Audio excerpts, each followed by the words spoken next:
Bueno, amigos de Venezuela, siempre Venezuela, iniciamos así esta edición vespertina del programa con Frank Quintero, tremendo artista venezolano, tremendo músico, compositor venezolano.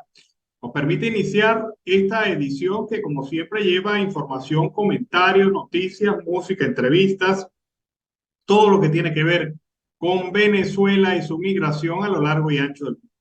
Esto lo hacemos con mucho cariño, mucho respeto para todos ustedes a través de esta señal. 5 emisoras que desde Aruba hasta Arauca, binacional, se enlazan en señal abierta para llevarles a ustedes la información, pero además de eso, tenemos nuestros medios digitales que nos permiten estar en este momento en vivo a través del Facebook Live, la opción comunicacional en diferido a través de nuestras redes sociales, nuestro canal YouTube y nuestra página web siemprevenezuelaweb.com.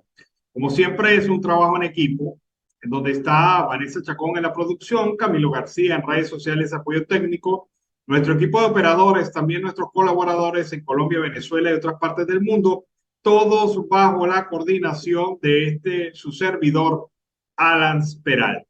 Bueno, iniciamos en materia informativa. La Unión Europea y la CELAC alientan al chavismo y a la oposición a un diálogo constructivo.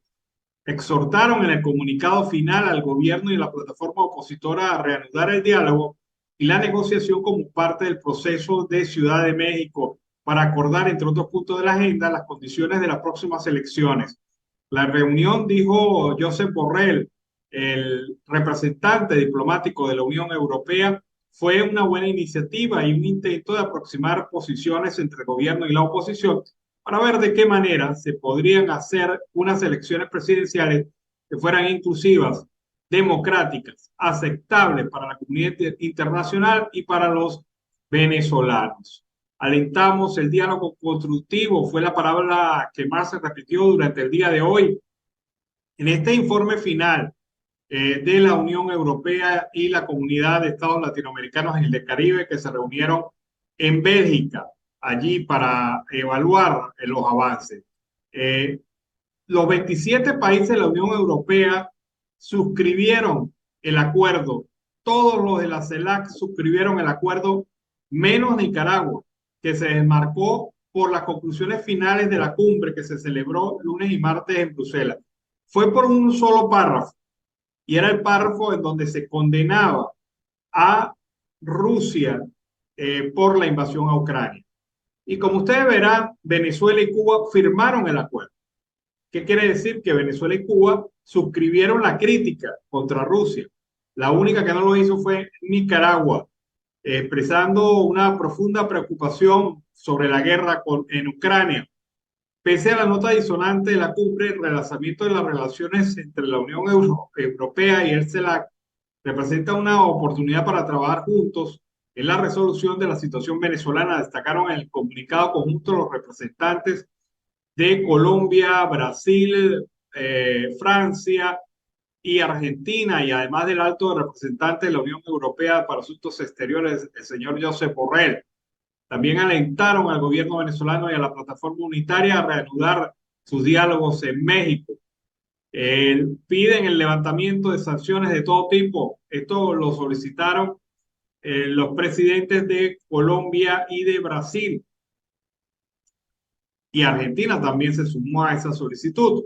Pero bueno, el tema Venezuela volvió a la palestra europea. Lo más importante de todo esto para nosotros es que el tema se retoma a pesar de que continúa la crisis en Ucrania y a pesar de que el mundo tiene varios problemas. Pero el tema de Venezuela vuelve a la palestra de opinión pública y esto es significativo para los venezolanos.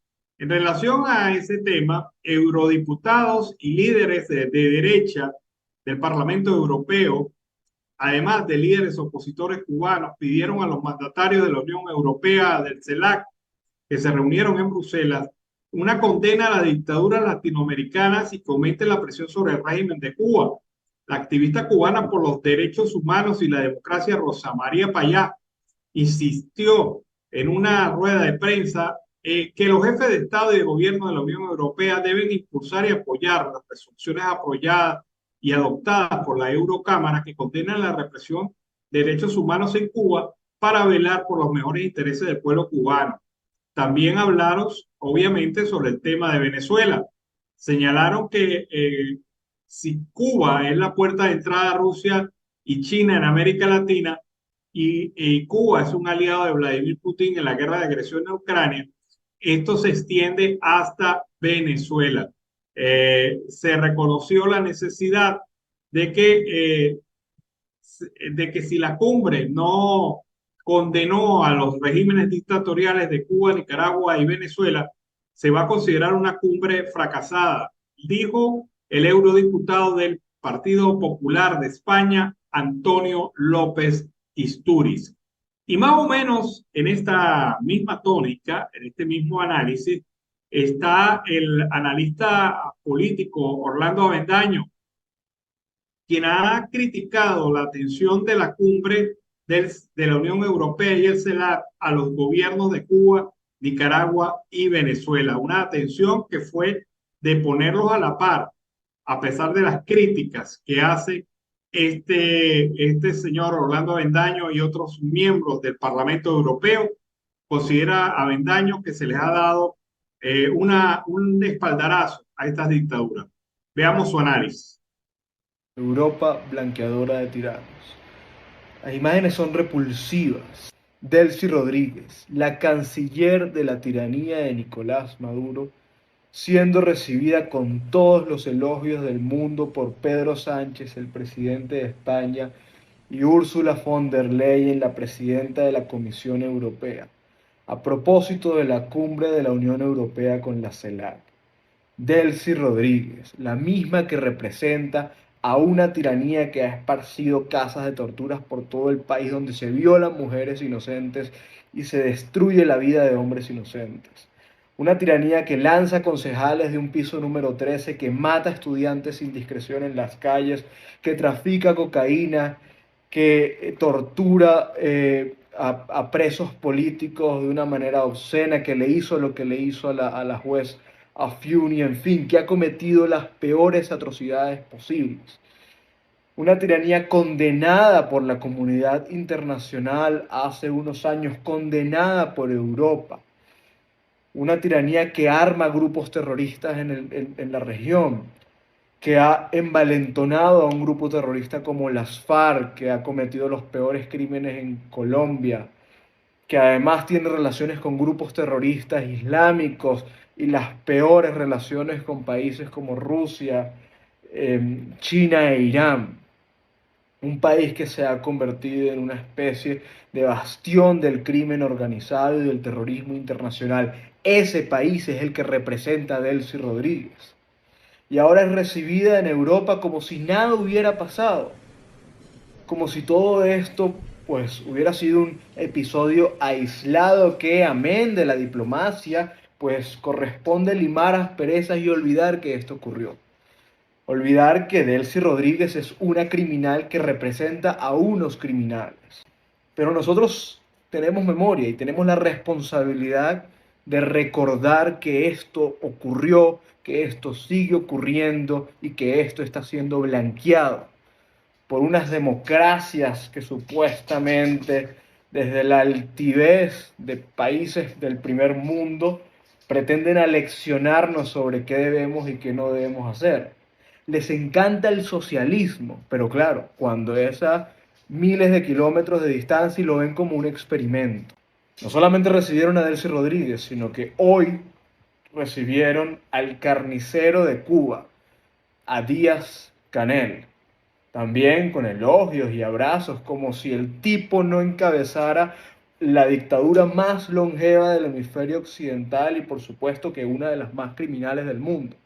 La dictadura que ha esparcido su modelo dictatorial de supresión y de sumisión por todo el continente y que específicamente la responsable de que en Venezuela se haya instaurado una dictadura peor, la de los Castro, la revolución cubana, tan manoseada por Europa, que tanto le encanta, tanto fantasea con estas ideas revolucionarias que lo que han esparcido es hambre y miseria.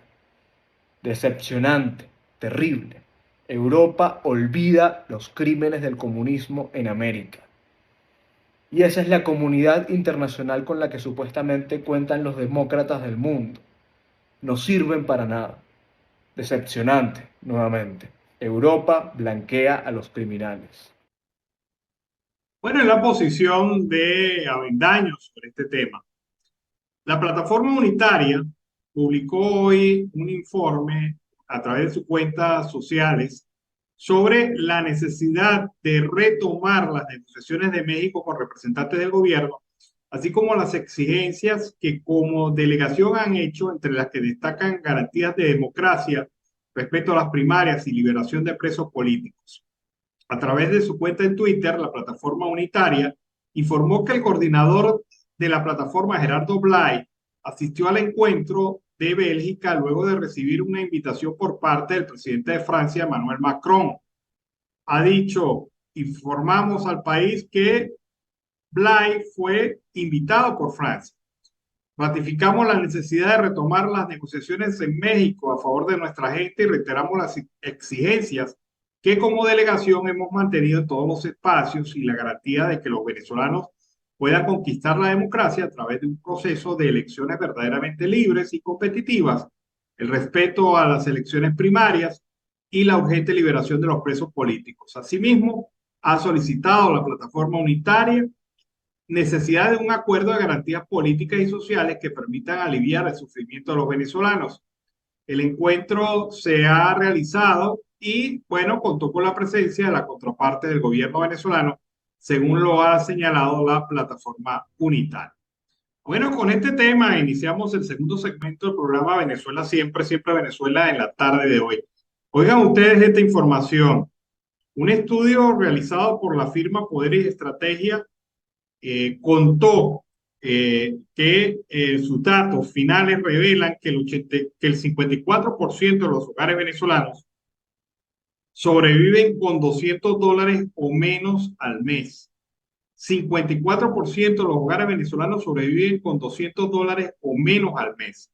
Así lo informó Natalia Vargas, directora de la firma Poder y Estrategia. Vargas destacó que en promedio un hogar venezolano está conformado por 5 personas, por lo cual consideró que los resultados obtenidos en la encuesta son alarmantes.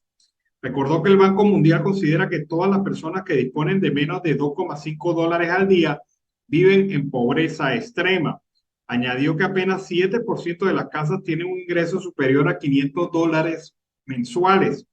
La investigadora destacó que en lo que va del 2023 se ha mantenido la tendencia a la baja en relación al ingreso venezolano. Desde hace varios años el ingreso se ha visto muy golpeado, afirma la jefe de directora de la firma Poder y Estrategia que realizó el estudio comentado. Más de la mitad de la población venezolana vive con menos de $200 al día. Increíble. Saca usted sus cuentas. Si usted está en el exterior, saque sus cuentas para que usted vea cómo está la situación país. También en otro orden de ideas, el expresidente de PDVSA, Rafael Ramírez, señaló que el gobierno con su silencio apuesta a que el pueblo se olvide. Y esto en relación al caso de Tarek El Examí. Afirma el expresidente de la empresa estatal venezolana, Rafael Ramírez, que el silencio del gobierno de facto de Nicolás Maduro ante uno de los escándalos más grandes de corrupción en la historia del país ha sido abismal. Señala que el gobierno con su silencio apuesta a que el pueblo desesperado por todo tipo de carencias olvide rápidamente uno de los escándalos más grandes de la historia del país y que repercute de manera directa en su ya menguada calidad de vida. El funcionario del chavismo también señaló que el silencio del Estado ante este caso demuestra la complicidad de los jerarcas del régimen con el robo de miles de millones de dólares de la industria petrolera nacional. Asimismo, ha señalado que incluso personalidades como Jesús Faría, diputado de la Asamblea Nacional, evaden las preguntas para conversar sobre el paradero de Tarek El Aizami. Ramírez indicó que el robo a PDVSA ha tenido graves consecuencias en Venezuela, lo que se ha visto evidenciado en la grave crisis económica, social y política de los últimos años. Lo increíble a la vez afirma que esto sucede con la anuencia del gobierno.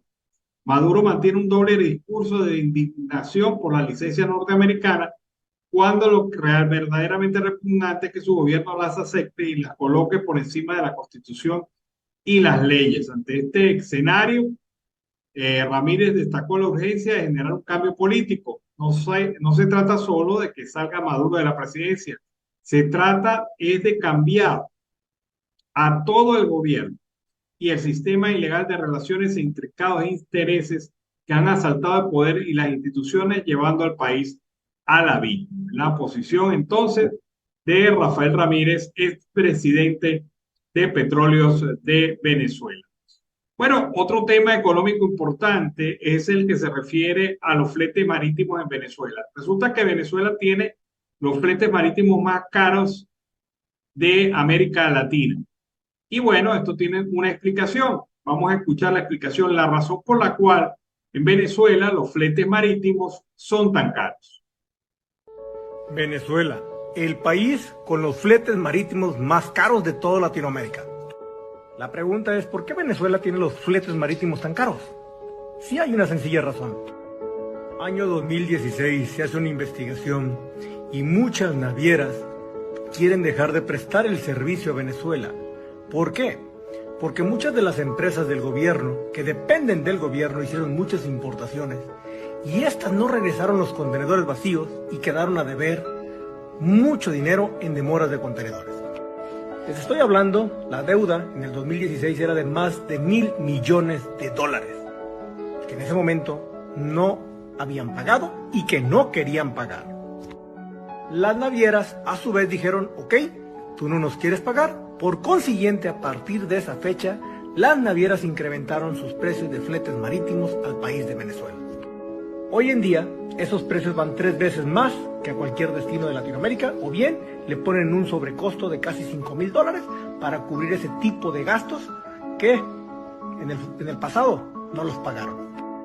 Y ahí la razón de los fletes tan caros para este país.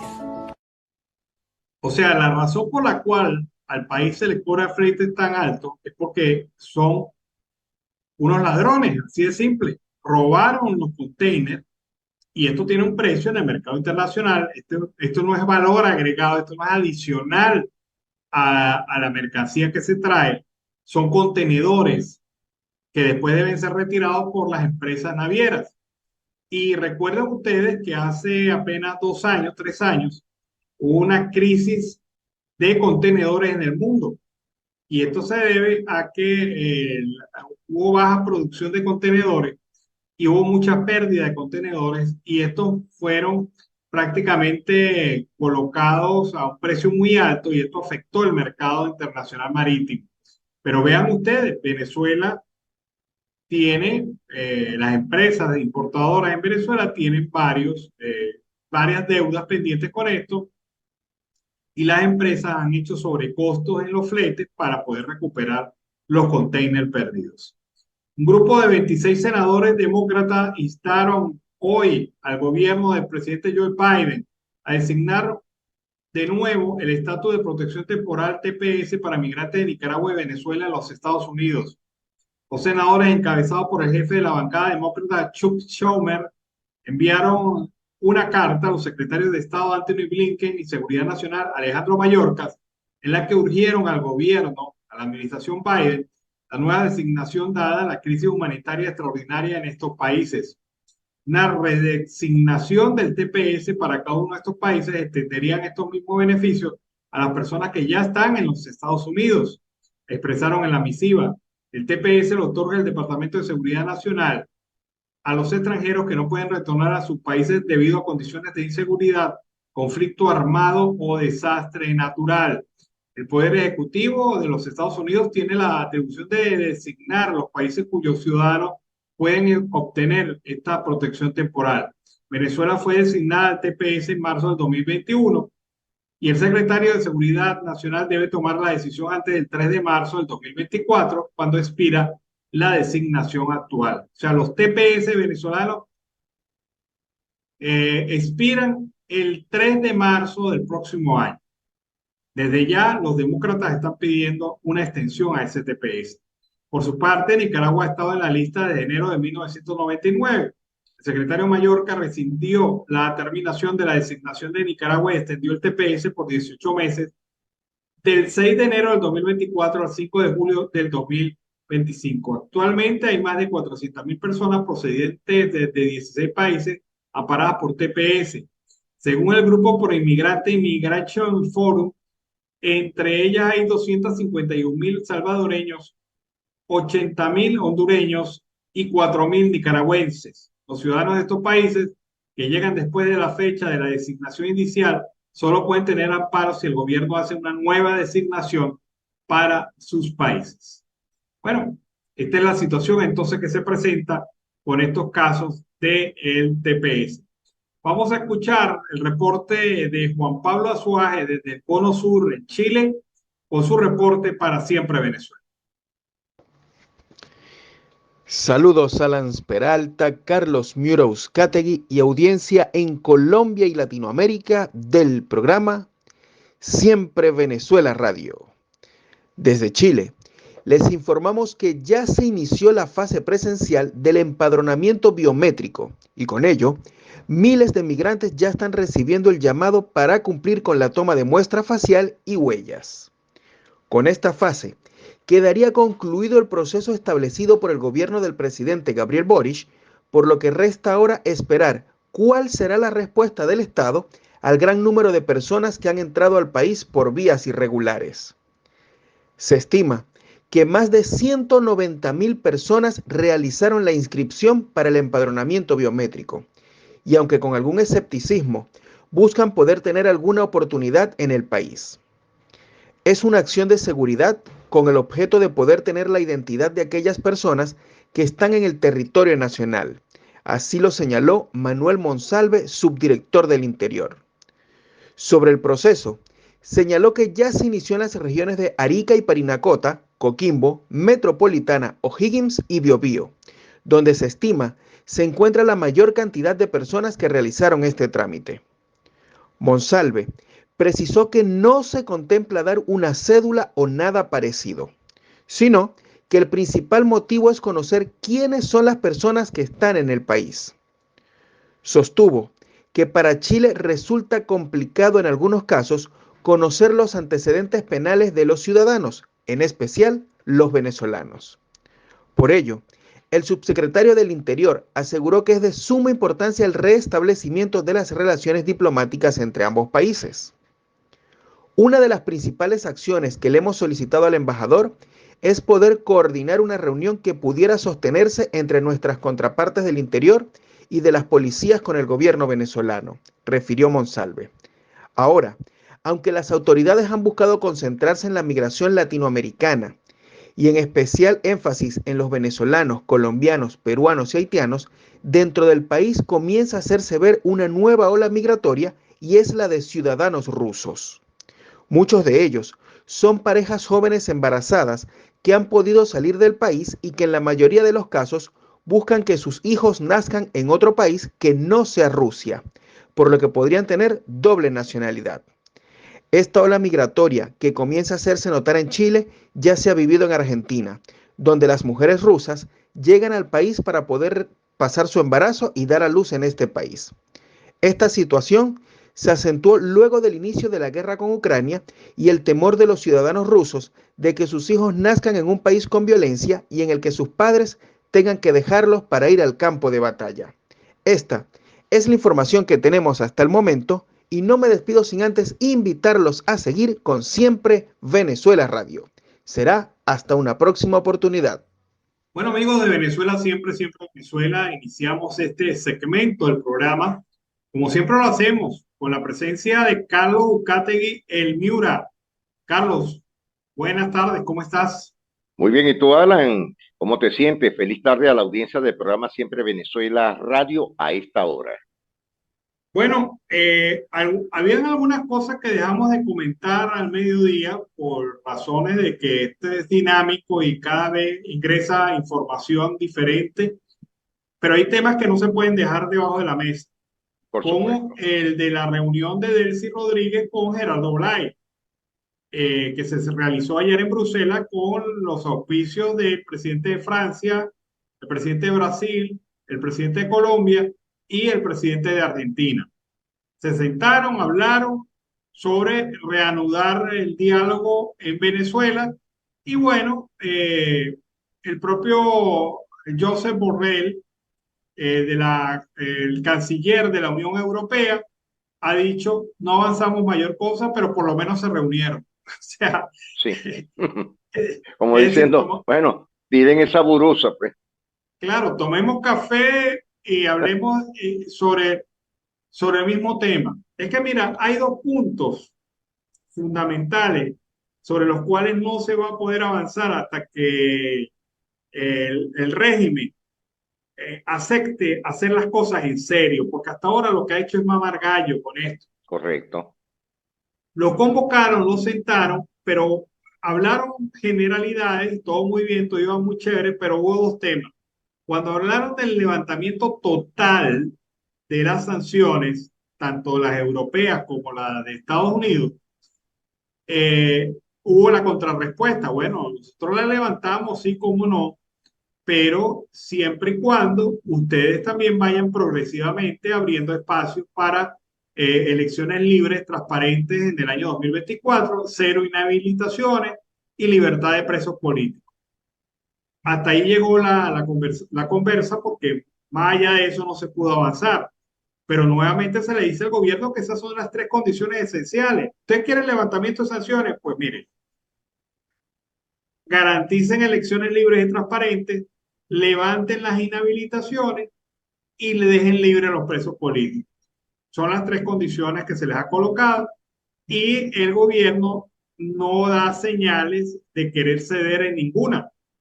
No, Y ellos no quieren obviamente, ceder absolutamente en nada, Alan, porque a ellos les ¿ah? conviene tener este gobierno de facto totalmente, ya que para ellos tener a los presos políticos encadenados, torturados, es una gloria. Y en el tema de las inhabilitaciones, para nadie es un secreto, tú mucho menos, que saben cómo han golpeado estas primarias al régimen de Nicolás Maduro. Así de sencillo. Sí, pero fíjate, ¿qué le puede pasar al régimen si continúa con esta política de cero concesión? Es que el diálogo y el acuerdo se basa en concesiones de ambas partes. No puede ser que tú pidas por un lado y no de por el otro. En el tema al gobierno le puede pasar la situación que le pasó al pollo. O sea, no supo negociar en su momento y se puede quedar sin nada. Lo mismo le puede pasar al Reine.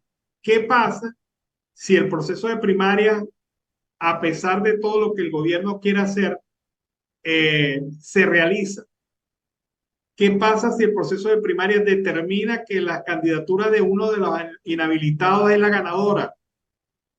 ¿Qué pasa si esto genera tal simpatía en el pueblo venezolano que sea aplastante la reacción contra el gobierno en cualquier elección, que ni siquiera con manipulación van a ganar?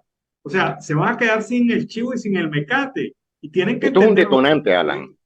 ¿Ah? Esto es un detonante. Claro.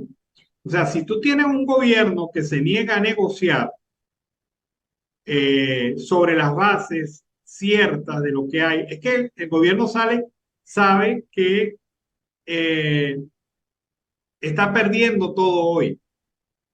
Ya no tienen el control en absoluto, ni siquiera ningún ministerio, ni nada, Alan, no tienen absolutamente nada. Destruyeron todo. Parte de eso tenemos que ver cómo está la industria láctea, la industria eléctrica, las empresas básicas, el paternalismo que hemos tenido nosotros desde hace más de 100 años, que es el sector petróleo. Es decir, ¿qué tenemos actualmente que hayan logrado hacer un émulo de bueno, con B de grande en el país? El gobierno ha acabado con todo. Claro, pero pasa una cosa contundente también, Carlos, que multiplicas el rechazo. En la medida Exacto. que te vuelves terco, en la medida que no quieres negociar, en la medida que cierras todos los espacios de discusión democrática, en la medida que limitas cualquier posibilidad de salida y de mejora de la condición del venezolano, crece la rabia. Y al crecer la rabia se refuerza el tema de que debes irte. debes irte, no hay otra alternativa, no voy a convivir No, contigo, no así voy a es. aceptar acuerdos contigo, debes irte. Es como cuando un matrimonio se termina y se termina por las malas. Eso es El, correcto. uno de los elementos no quiere ver ni en pintura al otro. Y eso es terrible porque, bueno, ve las consecuencias, o sea, se pasa de un momento que se tuvo amor por ese proyecto político a un momento que se detesta todo lo Donde que él hay representa. un odio total. Y la gente, mira, a mí me van a perdonar, pero hay que hablarle las cosas claras al país. El momento es de rabia, Por supuesto. no es de paz, como habla algunas personas, no es de paz, es de rabia. Y una rabia contundente, no es rabia media, ¿no? Que si cambias te quiero, no, no, no, es que ya no te doy chance ni siquiera de que cambies. Y el, Bueno, go- ¿qué y es el lo que le está pasando a varios actores, dirigentes llamados opositores, como en el caso de Manuel Rosales? Manuel Rosales ayer puso la palma relativamente en el hombro y Maduro indicó, me gusta mucho lo que está hablando Manuel Rosales. Manuel Rosales cada día tiene un rechazo más en el Zulia y a nivel nacional. Y lo mismo que indicó Enrique Capriles Randoki, de que si él ganaba la primaria, y lo inhabilitaban, él tenía que aceptarlo. Eso salió, está en todas las redes sociales. ¿Y cómo entiendes tú eso y cómo se come ese trago? claro, o sea, el tema es que todo aquel que en este momento se acerque al régimen se quema, Están quemados ya, que no es igual, Alan. se quema, definitivamente. Lo de Rosales es mira, lo de Rosales yo lo entiendo. Rosales actúa como actúa la vieja política en Venezuela. Así O es. sea, a través del toque en el hombro, del toquecito en el hombro, de la cercanía, de, bueno, me aguanto, me Una retiro, me callo. nargadita. Claro, o sea, eso es la vieja política, pero es que la gente, mira, la psiquis del venezolano ha madurado a un nivel tal que no admite medias tintas en todo esto, no admite medias tintas, no admite posibilidades de un acercamiento con cariño, con sentimiento. No, no, no, mano. O sea, tienes que entender que te vas y que te tienes que ir y que es mejor que te vayas por las buenas, porque Que por las después buscamos malas, la manera como regresen todo el erario público, todo lo que han saqueado, todo lo que se han robado. Alan, no, no, hace muchos años yo tuve una conversación con un fundador del Partido Acción Democrática, hoy fallecido. Se trató de Hugo Soto Socorro, donde estuvo detenido, exiliado en diferentes puntos. Y yo le hice una pregunta en el extinto periódico El Tiempo, que era vespertino, ¿te acuerdas? Eso hace sí, años. Y le hice la pregunta esta a Hugo Soto Socorro, hoy recordado con mucho cariño. Hugo, ¿cómo hace una persona para salir de la dictadura? Y recuerdo que él me dijo estas palabras, saliendo, no desfalleciendo hasta llegar al final. Eso lo recuerdo hoy de ese gran líder de Acción Democrática.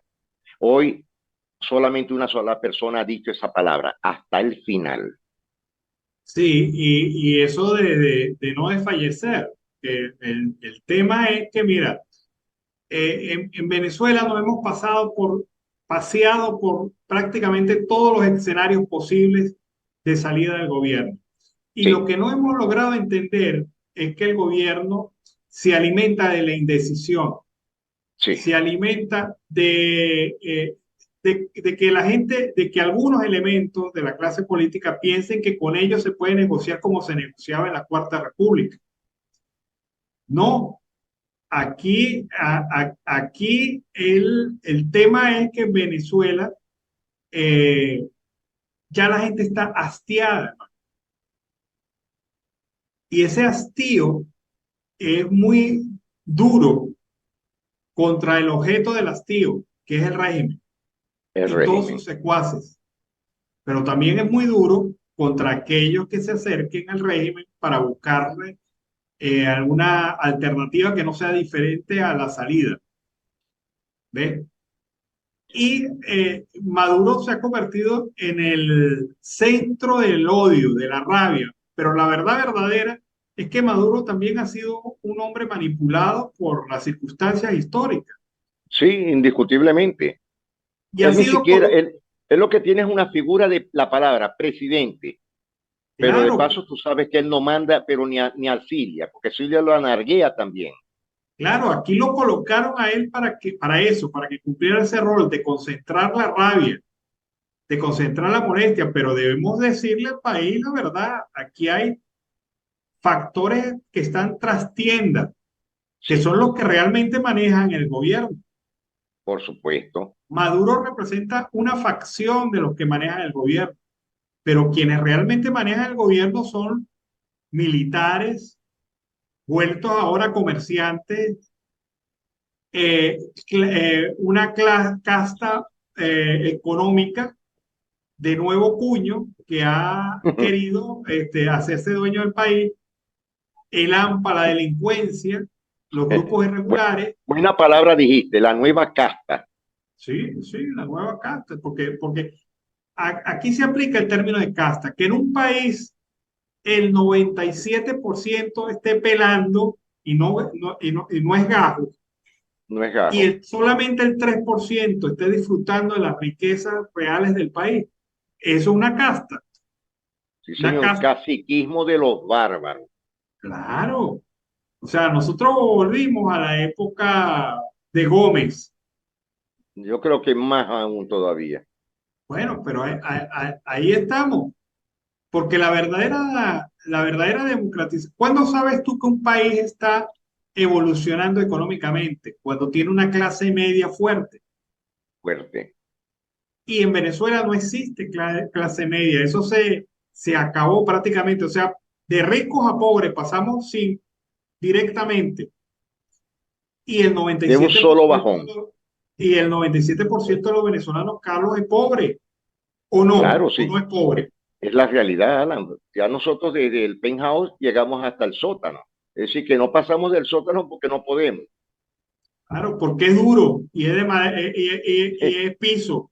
Y el piso. Pero la verdad es que la circunstancia, este sistema que hay en el país, representado en este momento por el chavismo, ha magnificado las diferencias sociales, ha magnificado la división socioeconómica en Venezuela y ha agrupado en dos los pobres, en donde hay pobre, pobre, pobre, pobretón y super pobre, y hay Imagínense.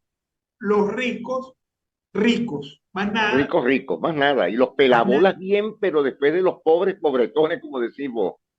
Claro, o sea, eso es lo que tenemos actualmente en el país, o no, Sí, o porque el que me está viendo, no sé. la economía venezolana, Alan, está por debajo de todos los niveles, en todas partes del mundo. Bueno, para Solamente quedan algunos que otros negocios, pero ¿quiénes los manejan, Alan? Gente de personas del gobierno enchufado y para nadie. Eso es un secreto, hermano. bueno, para que tengamos una idea bastante clara, es más grande y más desarrollada la economía del departamento de Antioquia en Colombia, cuya capital es Medellín, Totalmente. que la La ciudad economía tecnológica del venezolana, país. Sí, señor.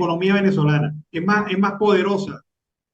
Y obviamente aquí no se puede hacer mayor cosa con este tamaño de economía que tenemos.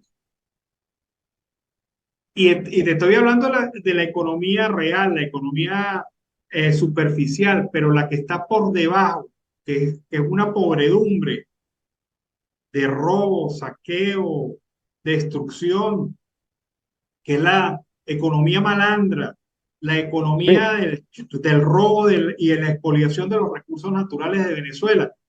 esa es Es la peor. incuantificable,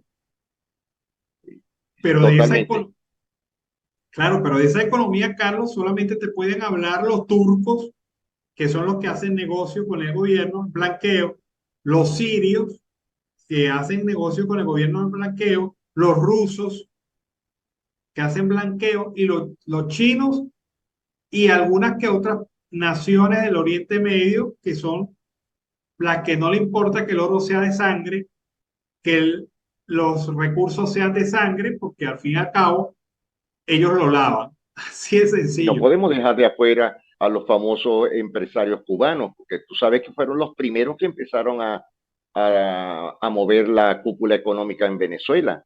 ¿Y de Sí, dónde Carlos, sale? Esa gente son simplemente unos disfraces, Ana. claro, pero Carlos, es que entiendo una cosa, los cubanos son samuros.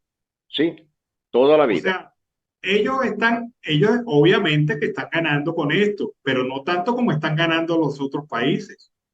No, para Ellos, nada. ellos ellos son como los capataces de la hacienda, ponen el control en la Los hacienda, negreros, los negreros. ponen a trabajar a la gente, ponen a actuar y a tomar decisiones a los de acá. Ellos son como el capataz de la hacienda, Sí, ellos pero son los mayorales. ¿Te acuerdas la palabra? Los mayorales, claro, pero ese capataz también tiene que responderle al que está más arriba. por supuesto. Y nosotros, mira, uno de los informes más impresionantes, y te recomiendo que lo leas, es el informe de Insight Crime, esta organización internacional, sobre el ascenso de la mafia de la delincuencia en el poder en Venezuela. Y cómo esto ha pasado de ser un país a convertirse en un narcoestado o un estado criminal. Y ese informe es muy demoledor. Nos habla de una estrategia mundial para hacer de Venezuela esto, lo que es ahora. Y esto implica que reaccionemos, porque la cosa no pinta muy bien. La cosa no pinta muy bien. Eso tiene ramificaciones en toda Latinoamérica y van aliadas a un proyecto político de destrucción de todo lo moral y lo ético en un país. Y Venezuela ha sufrido esas circunstancias. Entonces, Es muy fuerte, Carlos, es muy fuerte. claro, es contundente, es definitivo. Inside Crime, el último informe. Y hay un segundo informe que publicó también esta misma semana, que es el informe sobre las drogas en Venezuela. Y eso también es demoledor. Muy fuerte. Tenemos un estado criminal y un estado criminal que tiene como rehenes también, aunque tú no lo creas, aunque nadie lo cree, a la propia cúpula chavista. Por supuesto que sí, Alan, porque no tienen escape. Claro, debe responderle a sus socios. Es que no es, es que es el asunto de la mafia, ¿no? El asunto de sentarse y quemarse en la silla al lado de los socios. Tú ganas, pero pusiste tu alma ya en venta. Y en el momento que, mira, esta gente no les sirva, no les rinda, no les responda, en ese mismo momento los desplazan Sí, y los entregan. al estilo de la mafia siciliana en los años 20, Alan. Ahora, mi pregunta es, ¿por qué no habrá salido a la luz pública el tema de Tarek al-Zaimi? ¿No ha salido algunos temas de estos personeros que están retenidos? Fíjate, ¿qué tiempo tienen estos que están en investigaciones, que los sacaron con traje color naranjo? ¿Te acuerdas, Alan? Y no han vuelto a hablar más nada de esto. Algo está pasando. Bueno, según dijo Bocaranda, el tema es que ya se empezaron los juicios contra esta persona, pero lo que pasa es que no ha hecho nada de eso público. Y lo de Tarek El-Aissami es el típico caso de este personaje que se sentó en la mesa de la mafia, la mesa de los criminales, y se quemó, y se quemó. Y ahora resulta más fácil negociar con él, negociar su nombre, es una ficha de cambio. Sí, es una ficha de ¿Qué, cambio.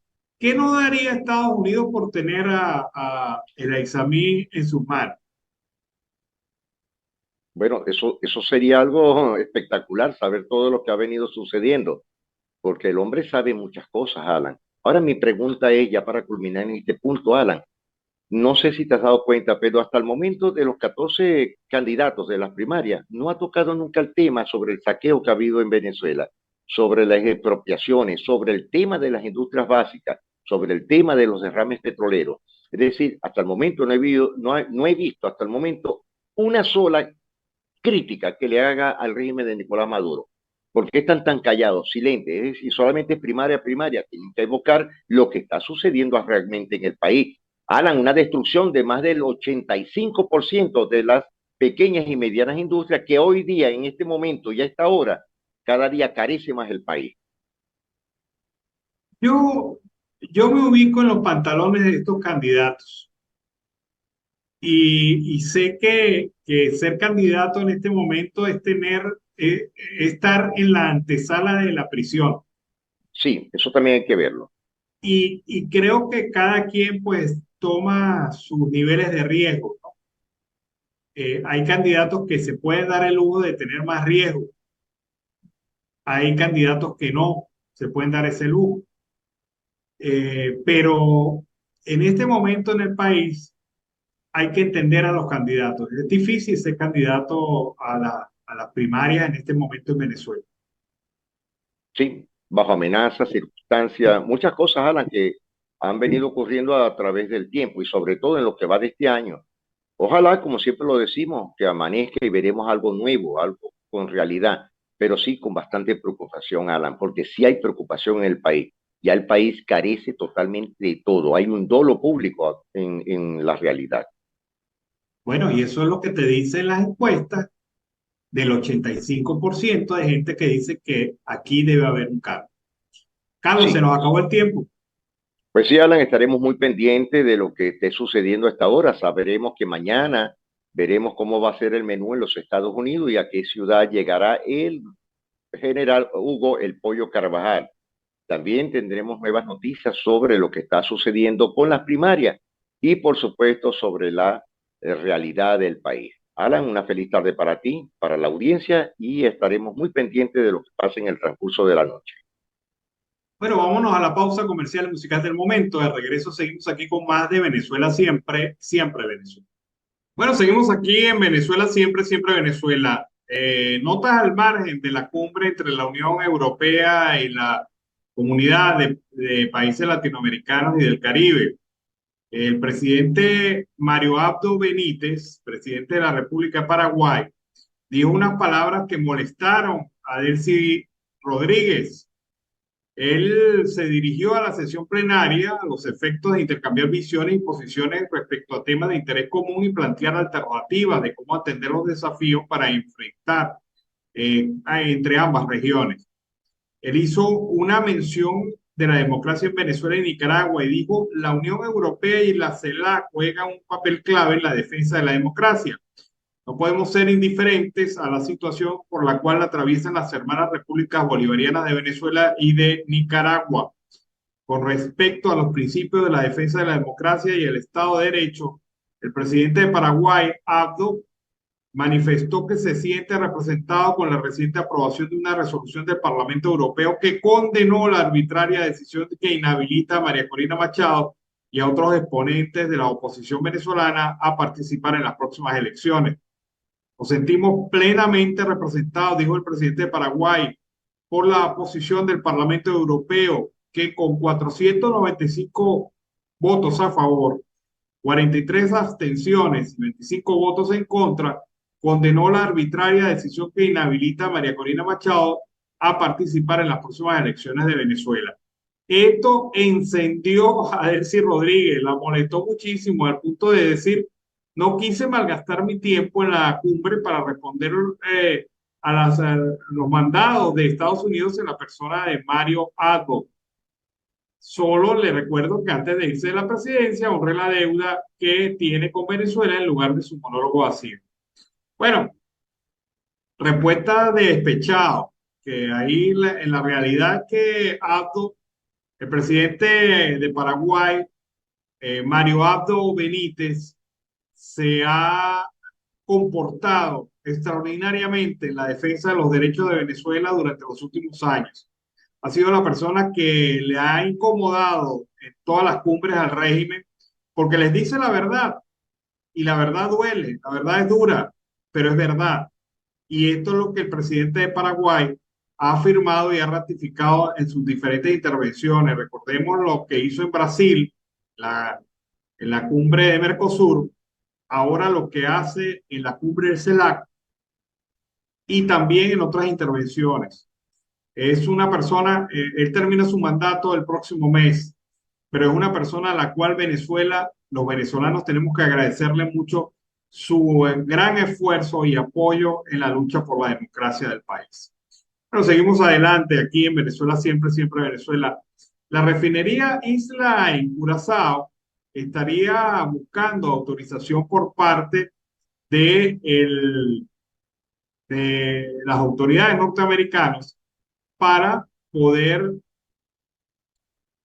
hacer el trámite de refinación del petróleo venezolano a cambio del pago de deuda. Es decir, Venezuela le pagaría deudas a esta refinería Isla con petróleo y ellos necesitan colocar ese petróleo en algún mercado y bueno, aspiran que ese mercado sea autorizado por los Estados Unidos. El magnate de la energía de Florida, Harry Sergen, plantea revivir una de las refinerías de petróleo más grandes del Caribe a más de 3 años de su cierre, proporcionando una ruta potencial para que Venezuela exporte más petróleo. La refinería Isla en Curazao firmó un acuerdo de 5 años con Global Oil Management Group para fabricar y exportar asfalto, dijeron los representantes de la compañía, según informó la agencia Bloomberg. La producción podría comenzar tan pronto como el primer trimestre del 2024, dijo Patrick Newton, director gerente interino de la refinería, en una entrevista en la capital de la isla. La filial local de Global Oil Management, Curacao Oil Refining and Trading, está solicitando el permiso de Estados Unidos para comprar crudo en Venezuela, hogar de las reservas de petróleo más grandes del mundo. Esta medida coloca al magnate petrolero y al Curazao en una posición estratégica si Estados Unidos continúa aliviando las restricciones de Venezuela. Venezuela tiene el mejor petróleo del mundo para la producción de asfalto. Dijo Sergan en una entrevista vía videoconferencia. Estados Unidos y Puerto Rico consumirían más de la mitad de la producción esperada de la planta de 1 millón de toneladas al año, mientras que el resto iría a Curazao y otros mercados de la región donde también hay oportunidades. Con la terminal más grande del Caribe, la refinería Isla fue arrendada por la compañía petrolera estatal Petróleos de Venezuela, pero ha estado cerrada desde 2019. La refinería de Corso, la agencia estatal propietaria de la isla, está tratando de resolver más de $1.000 millones en demandas contra PDVSA por derechos de licencia impagos y otros acuerdos de servicio. La refinería necesita alrededor de $2.000 millones en reparaciones e inversiones para restaurar su capacidad total de 335.000 barriles del día. El plan es activar la refinería en fases, comenzando con asfalto y eventualmente reiniciando la destinación de crudo. Sirgan dijo que es posible que su compañía pueda expandirse del asfalto a otras áreas directamente o atrayendo inversionistas. Así que le están buscando la vuelta para que Isla en Curazao pueda producir realmente asfalto en una primera etapa, pero también derivados del petróleo, una segunda fase más importante. Es la visión que tienen estos inversionistas en la isla de Curazao. Migrantes venezolanos y el gobierno de Buenos Aires inauguraron un mural y una placa que recuerda a los venezolanos asesinados por la dictadura. Vamos a ver este interesante video. Para nosotros seguir restableciendo y regenerando estos espacios es sumamente importante, pero sobre todo haber encontrado esta oportunidad de que este espacio no solamente sea recuperado para los vecinos y vecinas, todos los que transitan en el subte, sino también la simbología que podemos darle a través de este espacio, que era una pared gris hasta el momento y que hoy tiene no solamente en sus colores la bandera de Venezuela, sino también un abrazo.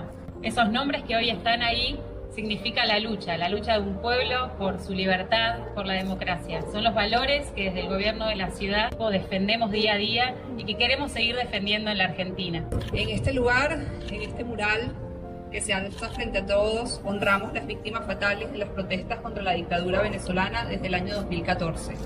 Honor y gloria a estos valientes jóvenes que un día salieron a reclamar sus derechos y libertades y no regresaron a casa. Agradecidos siempre.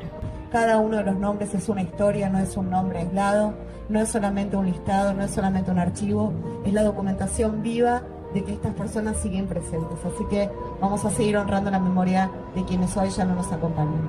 Y el mensaje para todos los venezolanos del mundo que nos están viendo en este momento en algún teléfono o en algún televisor, sepan ustedes que esta plaza hoy, con esta imagen, representa lo que sentimos los argentinos que no tenemos doble vara.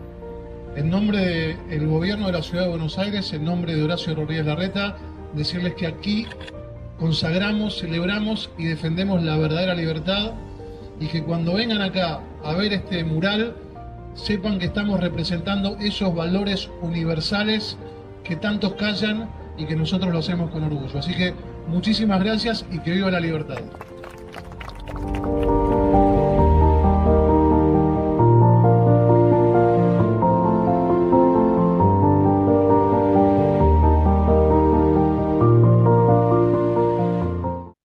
Bueno, ahí está un mural que representa la migración venezolana y el abrazo de Argentina a Venezuela y a todas estas personas que han sido víctimas de violación de derechos humanos en nuestro país.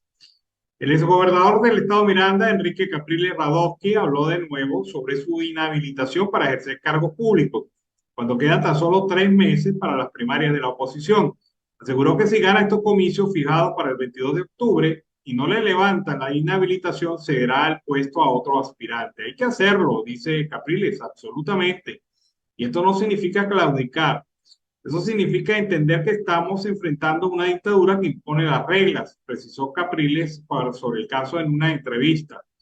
El 2 veces candidato presidencial también comentó que él no dividirá a la oposición. Las declaraciones de Capriles han llegado en medio de la necesidad de unión de los candidatos a las primarias debido a las amenazas por parte del gobierno de Maduro, que ya ha inhabilitado a 3 de los participantes. En este sentido, la oposición acordó avanzar en un plan para enfrentar las acciones que surjan desde las instituciones y que puedan afectar las internas. Es la posición de Enrique Capriles Radofsky sobre este tema.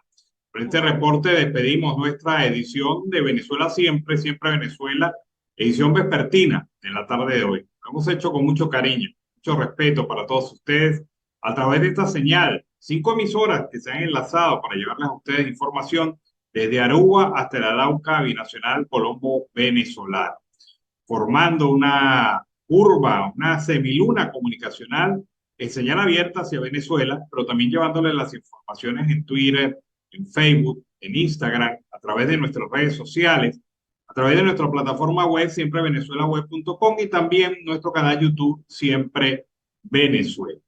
Es un trabajo en equipo en donde está Vanessa Chacón en la producción, Camilo García en redes sociales y apoyo técnico, nuestro equipo de operadores, también nuestros colaboradores en Colombia, Venezuela y otras partes del mundo, todos bajo la coordinación de su servidor, Alan Peralta. Los invito a estar pendientes de nuevas ediciones de Siempre Venezuela a través de estos canales, estos mismos canales. Mañana, en la mañana, en Aruba, mediodía, en señal abierta y señal digital de 12 a 2 de la tarde y en la tarde de 4 a 6. Un gran abrazo, que tengan muy buena noche. Siempre Venezuela es un programa que te brinda las mejores noticias, comentarios, análisis, entrevistas y música. Información sin censura en la voz de los protagonistas. Todo un equipo de producción de primer nivel. Siempre Venezuela lo encontrarás en las radios de tu preferencia. O si no, visítanos en nuestras plataformas digitales. Siempre Venezuela Radio. En Instagram, Facebook y Twitter. De lunes a viernes le decimos lo que en Venezuela prohíben. Porque somos Venezuela Siempre, Siempre Venezuela.